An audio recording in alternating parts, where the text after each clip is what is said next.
علیکم ورحمۃ اللہ وبرکاتہ۔ اعوذ باللہ من الشیطان الرجیم، بسم اللہ الرحمن الرحیم۔ ولا يحسبن الذين كفروا انما نملي لهم خير لانفسهم انما نملي لهم ليزدادوا اثما ولهم عذاب مهين۔ ما كان الله ليذر المؤمنين على ما أنتم عليه حتى يميز الخبيث من الطيب وما كان الله ليطلعكم على الغيب ولكن الله يجتبي من رسله من يشاء فآمنوا بالله ورسله وإن تؤمنوا وتتقوا فلكم أجر عظيم۔ محترم سامعین کرام،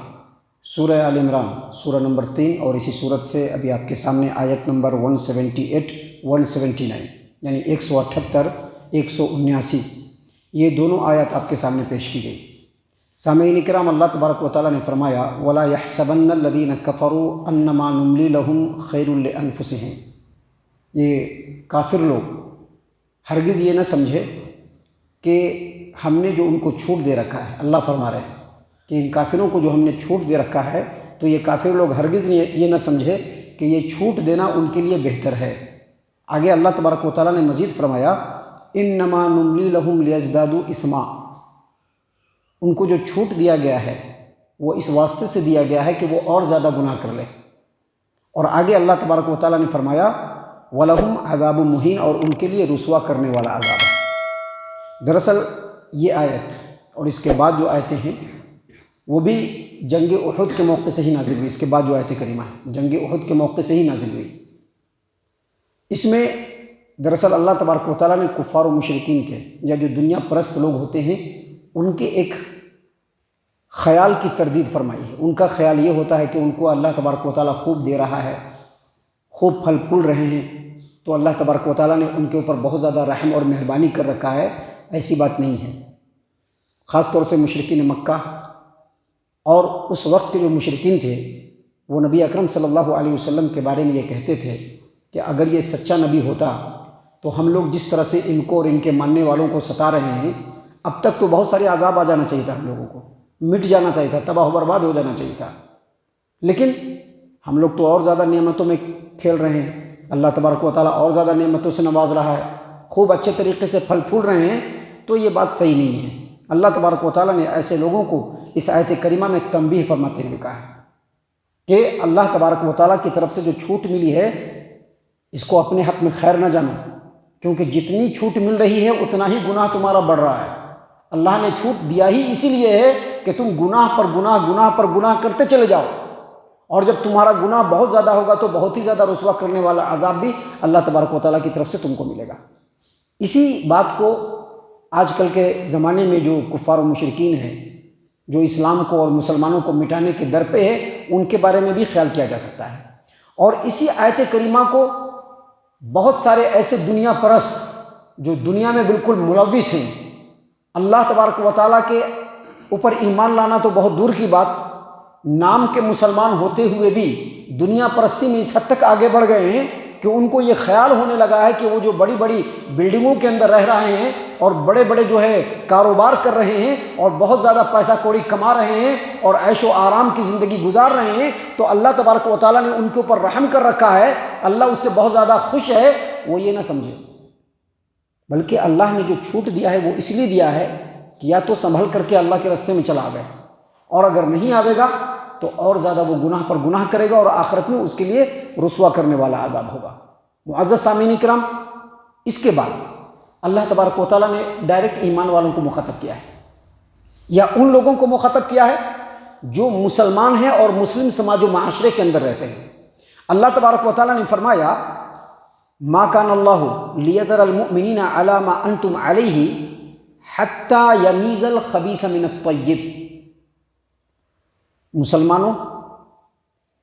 ایمان والوں کو اللہ تبارک و تعالیٰ اسی حال پر نہیں چھوڑے گا جس حال پر تم ابھی ہو، یہاں تک کہ اللہ تبارک و تعالیٰ جو ناپاک ہیں ان کو پاک لوگوں سے الگ کر دے گا۔ مطلب کیا ہے؟ مطلب یہ ہے کہ ایک جو مسلم سماج و معاشرہ ہوتا ہے اس کے اندر جو مسلمان لوگ رہتے ہیں اس میں ہر کیٹیگری کے مسلمان ہوتے ہیں، پختہ اور مضبوط والے ایمان والے مومن بھی ہوتے ہیں، کمزور ایمان والے مسلمان بھی ہوتے ہیں، منافقین بھی ہوتے ہیں جو کہنے کے لیے تو مسلمان ہوتے ہیں لیکن اسلام اور مسلمانوں سے ان کو کوئی مطلب نہیں ہوتا ہے، بلکہ بعض ایسے منافقین ہوتے ہیں جن کو اسلام اور مسلمانوں سے نفرت ہوتی ہے۔ اللہ تبارک و تعالیٰ نے فرمایا کہ جو ایک حال پہ تم ہو اللہ تبارک و تعالیٰ اس حال پہ نہیں رکھے گا۔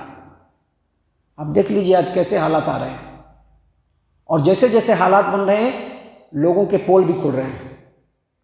کہ کون کتنا زیادہ پختہ ایمان والا ہے۔ جیسے جیسے حالات کا شکنجہ کس رہا ہے، بڑے بڑے جبہ دستار والے، بڑے بڑے تقوی اور پرہیزگاری دکھلانے والے آج سامنے نظر آ رہے ہیں کہ ان کا ایمان کتنا بڑا ہے۔ یہی چیز غزوہ احد کے اندر بھی ہوا تھا۔ اللہ تبارک و تعالیٰ نے جیتی ہوئی بازی کو شکست میں فوراً تبدیل کیا کہ اللہ تبارک و تعالیٰ دیکھ لے کہ کون مضبوط ایمان والا ہے، کون کمزور ایمان والا ہے، اور کون منافق ہے جو الٹے پاؤں دین سے پھرنے والا ہے۔ اللہ تبارک و تعالیٰ نے اسی بات کو یہاں پر بیان کیا کہ اللہ تبارک و تعالیٰ آزمائے گا، ضرور بھی ضرور آزمائے گا، یہاں تک کہ اللہ تبارک و تعالیٰ جو پکے ایمان والے ہیں ان کو ناپاک ایمان والوں سے الگ کر دے، جو پختہ ایمان والے ہیں ان کو، جو ایمان کا ڈھونگ رچانے والے ہیں ان سے اللہ تبارک و تعالیٰ الگ کر دے۔ اسی لیے اللہ تبارک و تعالیٰ آزمائے گا۔ نبی کے زمانے میں بھی آزمایا ہے، بعد میں بھی آزمائشیں ہوئی ہیں، اور آج بھی آزمائش ہوگی، اور یہ آزمائش اسی لیے ہوگی کہ اللہ تبارک و تعالیٰ لوگوں کے سامنے بالکل واضح کر دے کہ پکا ایمان والا کون ہے۔ آج ہم لوگ ایک سماج و معاشرے میں رہ رہے ہیں، ہر طرح کے لوگ ہیں، اسلام کے شعار کی پابندی کرنے والے لوگ بھی ہیں اور نہیں پابندی کرنے والے بھی لوگ ہیں، پامال کرنے والے بھی لوگ ہیں۔ مثال کے طور پر یہ داڑھی کو لے لیجئے، اسی داڑھی کو لے لیجئے، یہ اسلام کے اندر فرض ہے، واجب ہے، ضروری ہے، لازم ہے، نبی صلی اللہ علیہ وسلم نے رکھا ہے، نیکوکار لوگوں نے رکھا ہے، صحابہ کرام نے بھی رکھا ہے، لیکن آج اس داڑھی کو لے کر کے آپ دوسرے لوگوں سے اوپینین لیجئے گا، جو نان مسلمز لوگ ہیں، جو ہمارے مخالفین ہیں، ان سے آپ اوپینین لیجئے گا تو وہ ہول اینڈ سول مسلمانوں کا پورا جائزہ لے گا اور کہے گا کہ نہیں یہ ضروری نہیں ہے۔ کیوں کہے گا ضروری نہیں؟ کیونکہ 10% مسلمان ہی صرف رکھتے ہیں اور 90% مسلمان صفا چٹ کر دیتے ہیں، ہے نا؟ ایسا بات صحیح ہے نا؟ 10% مسلمان رکھتے ہیں، 90% مسلمان صفا چٹ کر دیتے ہیں، یا پھر رکھتے ہیں تو چھوٹا چھوٹا رکھتے ہیں۔ تو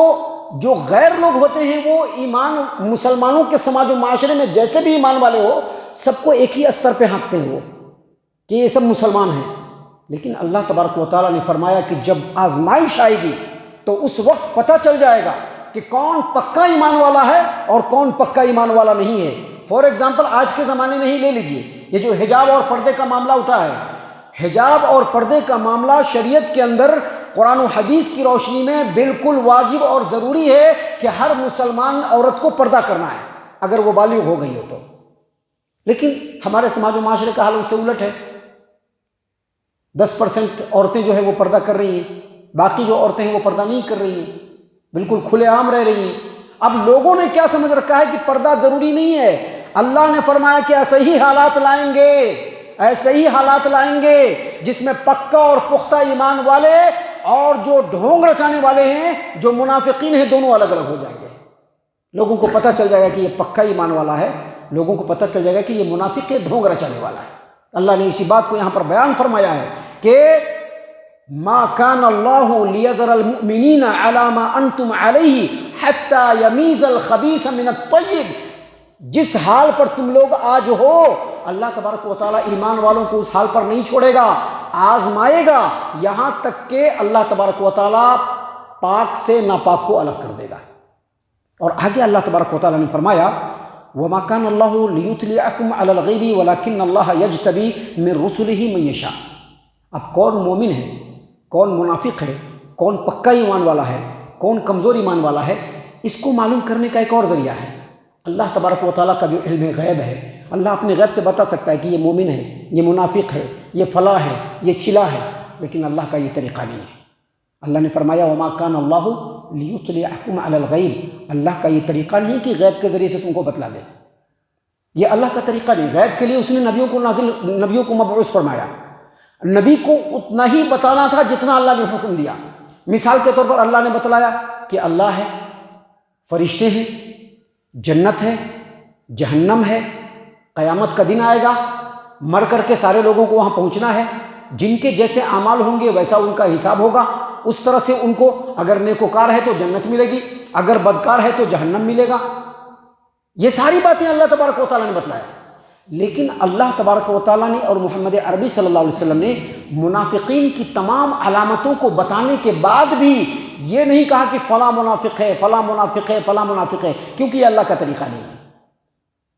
پورے نبوی زندگی کو آپ دیکھ لیجئے گا، صرف ایک ایسا موقع ہے کہ نبی صلی اللہ علیہ وسلم کو شدید ضرورت پڑی تو اللہ نے چند منافقین کے نام بتلائے۔ غزوہ تبوک سے لوٹ رہے تھے نبی صلی اللہ علیہ وسلم، 14 یا 15 منافقین نے سازش کی کہ نبی صلی اللہ علیہ وسلم جب رات کو گھاٹی سے گزریں گے، آپ صلی اللہ علیہ وسلم کو سواری پر سے دھکیل دیں گے اور گھاٹی میں گرا کر کے آپ کو ہلاک و برباد کر دیں گے۔ اللہ تبارک و تعالیٰ نے جب نبی صلی اللہ علیہ وسلم گزر رہے ہیں، پیچھے پیچھے حذیفہ بن یمان رضی اللہ عنہ ہیں، اللہ تبارک و تعالیٰ نے وحی نازل کی کہ یہ 15 منافقین ہیں، فلاں ہے اور اس کا باپ فلاں ہے، فلاں ہے اور اس کا باپ فلاں ہے، فلاں ہے اس کا باپ فلاں ہے۔ 14 یا 15 منافقین کے نام اللہ تبارک و تعالیٰ نے اللہ کے رسول صلی اللہ علیہ وسلم کو وحی کے ذریعے سے بتایا، اور آپ صلی اللہ علیہ وسلم نے ان منافقین کے نام حذیفہ بن یمان رضی اللہ عنہ کو بتایا، اور یہ بھی کہہ دیا کہ تم میرے رازدار ہو، اب یہ راز تمہارے علاوہ کسی کو پتہ نہیں چلنا چاہیے، اسی لیے ان کو رازدان رسول کہتے ہیں، ان کو رازدان رسول کہا جاتا ہے، حذیفہ بن یمان رضی اللہ عنہ۔ تو دیکھیے، ضرورت کے تحت تو 15 لوگوں کا نام بتایا گیا، لیکن اس کو بھی پردے میں رکھا گیا، کسی کو بھی نہیں بتایا گیا۔ اس سے یہ پتہ چلا کہ کون منافق ہے، کون منافق نہیں ہے، کون پکا ایمان والا ہے، کون کمزور ایمان والا ہے، یہ آزمائش کے ذریعے سے پتہ چلتا ہے، اللہ غیب سے نہیں بتلائے گا۔ اور پھر یہ بھی ہے کہ نبیوں کو جو اللہ تبارک و تعالیٰ نے غیب کے لیے مقرر کیا ہے اتنا ہی بتلانا ہے جتنا اللہ نے کہا ہے، اور کبھی اللہ بتلائے گا بھی اور کبھی نہیں بھی بتلائے گا۔ اس کی مثال دیکھ لیجیے،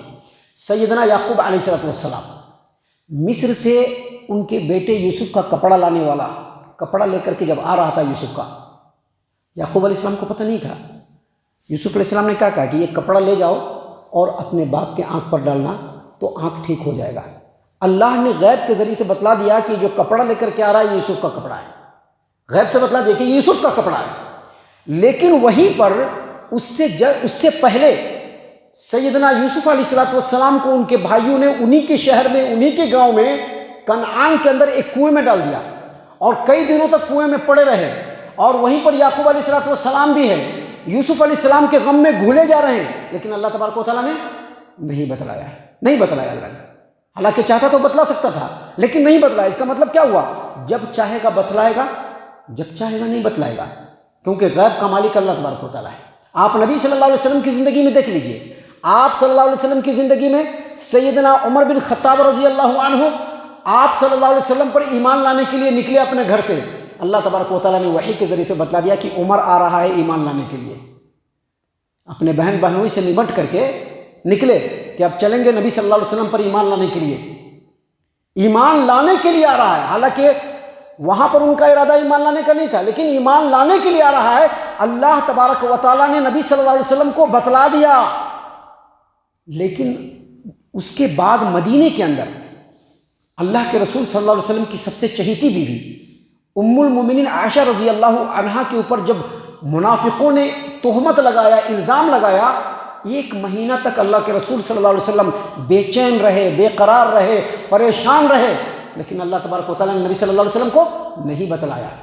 تو غیب کے بارے میں بھی جتنا بتلانا ہے اتنا ہی بتلائے گا۔ اللہ نے اسی بات کو یہاں پر بیان کیا ہے کہ ایمان والے اور کمزور ایمان والے اور منافقین کی آزمائش تو اللہ کرے گا۔ یہ غیب سے پتہ تو نہیں چلے گا، لیکن غیب کی خبر کے لیے اللہ تبارک و تعالیٰ نے رسولوں کو بھیج دیا ہے، اور جتنا غیب بتلانا ہے اتنا ہی وہ بتلائیں گے، اس سے زیادہ نہیں بتلائیں گے۔ اور آگے اللہ تبارک و تعالیٰ نے ایمان والوں کو ڈائریکٹ مخاطب کیا اور کہا کہ فآمنوا باللہ ورسلہ، لہذا تمہارے لیے ضروری ہے کہ تم لوگ اللہ پر ایمان لاؤ اور اس کے رسولوں پر ایمان لاؤ۔ اور پھر آگے کہا وَإِن تُؤْمِنُوا وَتَتَّقُوا، اگر تم ایمان لے آئے اور تقوی اور پرہیزگاری اختیار کر لیے، فَلَكُمْ أَجْرٌ عَظِيمٌ، تو تمہارے لیے اجر عظیم ہوگا، دنیا کے اندر بھی ملے گا اور آخرت کے اندر بھی ملے گا۔ محترم سامعین کرام، یہ ساری باتیں دراصل مسلمانوں کی نصیحت کے لیے ہے، بگڑتے ہوئے بدلتے ہوئے حالات میں مسلمانوں کو کیسا کردار رکھنا ہے، اس کے لیے تمام باتیں اللہ تبارک و تعالیٰ نے بیان فرمائی ہے، جو خالص آج کے ڈیٹ میں بھی ہماری ہدایت و رہنمائی کے لیے اللہ تبارک و تعالیٰ کی طرف سے بہت بڑی نعمت ہے یہ آیتیں۔ اللہ تبارک و تعالیٰ سے ہم دعا کرتے ہیں کہ اللہ تبارک و تعالیٰ ہم تمام کو ان تمام باتوں کے اوپر خوب غور و فکر اور تدبر کرنے کے ساتھ ساتھ ان باتوں کے اوپر عمل کرنے کی توفیق عنایت فرمائے، آمین۔